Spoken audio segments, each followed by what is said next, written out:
Aujourd'hui, Kyrian, je vais vous apprendre à coloniser votre galaxie grâce à des technologies de forme pointue.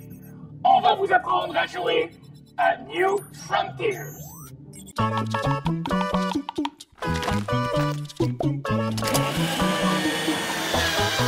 New Frontiers est un jeu qui se joue de 2 à 5 joueurs en près d'une heure et qui nous amène aux confins de l'univers. Les joueurs sont tous à la tête d'un vaste empire galactique et à la fin de la partie, celui ou celle qui aura accumulé le plus de points de victoire en colonisant des planètes, développant des technologies et en vendant ses gros cubes ressources sera désigné vainqueur. Checkez-moi ça, ces beaux gros cubes-là!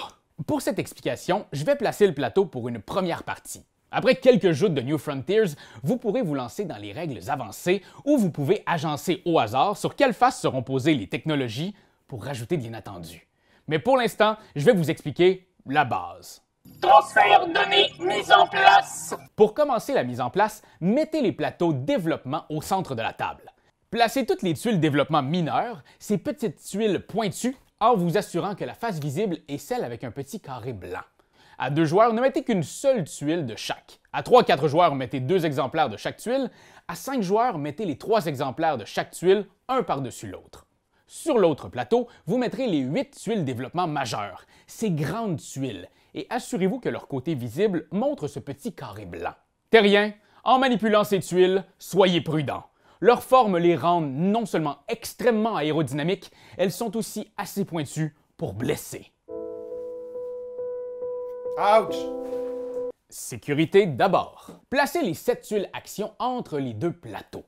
La tuile action s'isoler planifier les objectifs doit être placée pour que son côté avec un carré blanc soit visible.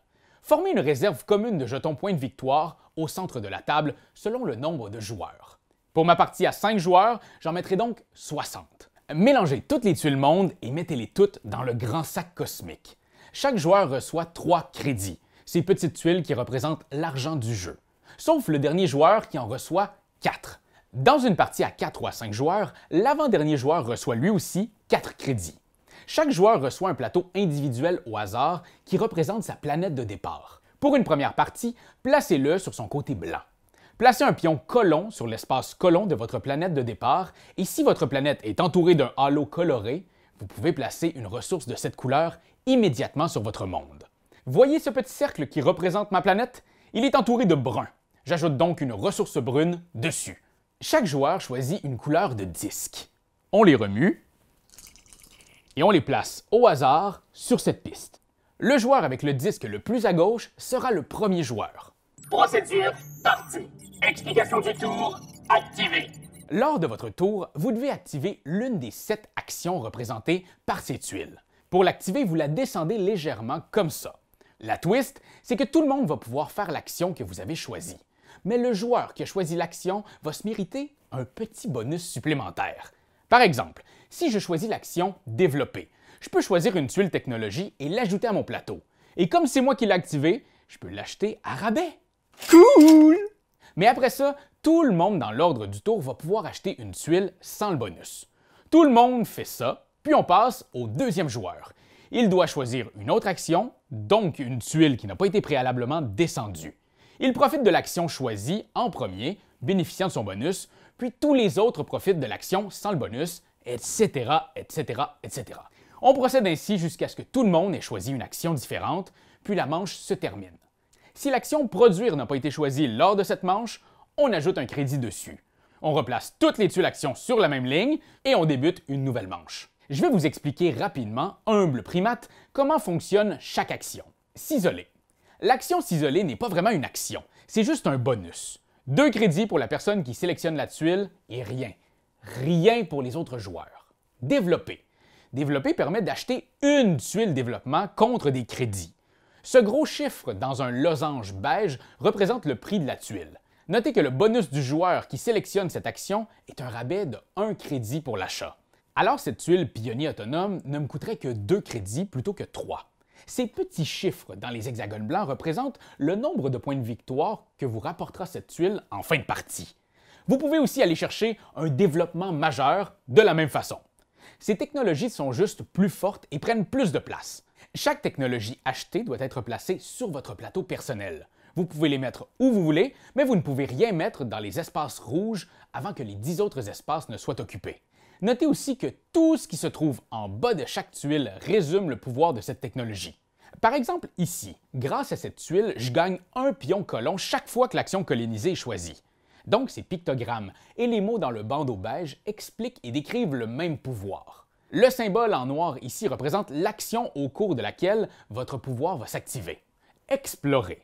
Lorsqu'on explore, on pioche 7 tuiles monde du sac cosmique et on en choisit une qu'on vient placer ici, en bas à droite de notre plateau, sur son côté noir et blanc.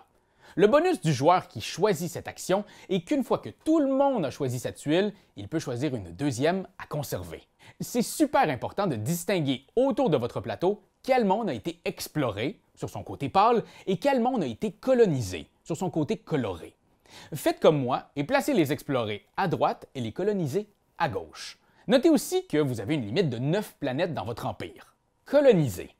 Lorsque l'action coloniser est choisie, tout d'abord, le joueur actif prend son bonus, un pion colon qu'il place dans sa réserve ici. Ensuite, tous, à tour de rôle, choisissent l'une de ces deux options. Vous pouvez prendre 2 pions colons et les placer dans votre réserve, ou vous pouvez coloniser un des mondes que vous avez préalablement explorés. Pour coloniser une planète, vous devez d'abord avoir suffisamment de colons en réserve.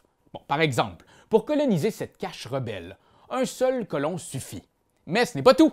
Vérifiez ensuite si c'est un monde commercial ou militaire. Les mondes commerciaux sont représentés par un cercle et un chiffre noir. C'est le coût en crédit que vous devez débourser pour le coloniser. Donc ici, je paie 5 crédits, je place mes 2 colons, et bingo, ce monde est à moi. Les mondes militaires sont représentés par des cercles et des chiffres rouges. Pour les conquérir, vous devez avoir en votre possession assez de mondes et de technologies militaires pour égaler ou même dépasser la défense de ce monde. Par exemple, la cache rebelle a une défense de 1, mais mon monde de départ, Nouvelle Sparte, a une force militaire de 2, et mon pouvoir ici m'indique que je peux ajouter 2 points à ma force de la phase colonisation. 4 contre 1. Mes troupes n'auront aucun mal à écraser ces minables rebelles. Un monde, une fois colonisé, vous rapportera des points de victoire en fin de partie, et certaines planètes vous accordent des pouvoirs spéciaux, comme les technologies. Regardez attentivement aussi l'aura autour du cercle de votre nouvelle planète. S'il y a un halo de couleur, c'est une planète trouvaille. Vous gagnerez instantanément une ressource de la couleur de ce halo lorsque vous la colonisez. Méfiez-vous, il existe aussi des planètes de type production qui sont représentées par des cercles colorés pleins. Comme il n'y a pas de halo, ils ne rapporteront pas de ressources lors de la colonisation. Ces mondes ne produiront que lors de l'action production. D'ailleurs, parlons maintenant de l'action produire. Lorsqu'un joueur prend l'action produire, son bonus est d'abord de prendre les éventuels crédits qui s'y trouvent si personne n'a choisi cette action depuis un moment. En bonus, il peut aussi poser un cube ressource sur un monde trouvaille avec un halo qui n'a pas déjà un cube ressource sur lui. Après cela, tous les joueurs à tour de rôle pourront poser des ressources sur leur monde production vide. Ces planètes produisent des ressources de leur couleur correspondante. Et il ne peut jamais y avoir plus d'un cube sur une planète. C'est sûr, avec des cubes gros de même, Vendre et consommer. Tout d'abord, le joueur qui choisit cette action gagne un point bonus qu'il prend dans la réserve commune. Ensuite, tous les joueurs dans l'ordre peuvent vendre, s'ils le veulent, une de leurs ressources en échange de crédit. Les cubes se vendent à différents prix. Les bleus pour 1, les bruns pour 2, verts 3 et les précieux jaunes valent 4 points. Big money! Puis, tous doivent utiliser leurs divers pouvoirs de consommation qu'on retrouve sur les tuiles développement et les mondes colonisés des plateaux individuels. Par exemple, pour moi, lors de cette action, ma technologie Société de consommation me permet d'échanger une ressource bleue en échange d'un point de victoire et un crédit. Vous pouvez utiliser vos pouvoirs de consommation dans n'importe quel ordre. Envoyer des émissaires. C'est une autre tuile qui ne déclenche pas une action pour tout le monde. Le joueur qui choisit cette option prend la première place dans l'ordre du jeu. Il déplace son disque vers la place la plus à gauche de la piste tour. Le nouvel ordre de jeu s'applique pour tout le reste des actions de la manche. Et en plus, il se mérite un petit point de victoire! Lorsque tous les joueurs ont activé une tuile action, la manche se termine et on prépare la prochaine en replaçant toutes les actions à leur hauteur initiale et en ramenant tous les disques d'un espace vers la droite sur la piste d'ordre de jeu. La partie se termine lorsque se produit l'une des choses suivantes. Un joueur a recouvert plus de 10 cases sur son plateau développement. un joueur a plus de 7 colonies, dont sa colonie de départ. Il reste moins de 5 colons en réserve après une action colonisée. La réserve commune de jetons points de victoire est épuisée. Dans tous les cas, on termine la manche en cours, puis on procède au décompte des points.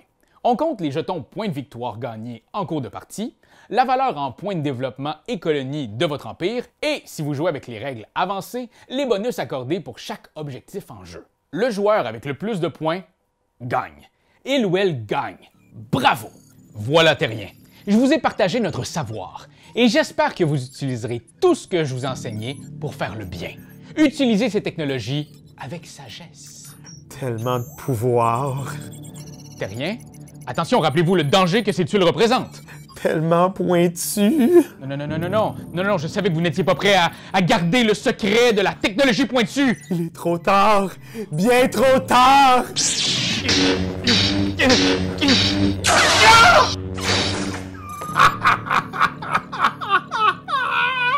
C'est toi de trouver l'épisode de jour du Popoche? Sonne la cloche! Sonne la cloche! On parle de jeu, like-nous, commande, suis-nous, ouais! Sonne la cloche! Sonne la cloche! Partage à tes amis, partage à ta mamie, ouais. Sonne la cloche! Sonne la cloche! Commente en wave, fais le mon titi! Sonne la cloche! Sonne la cloche!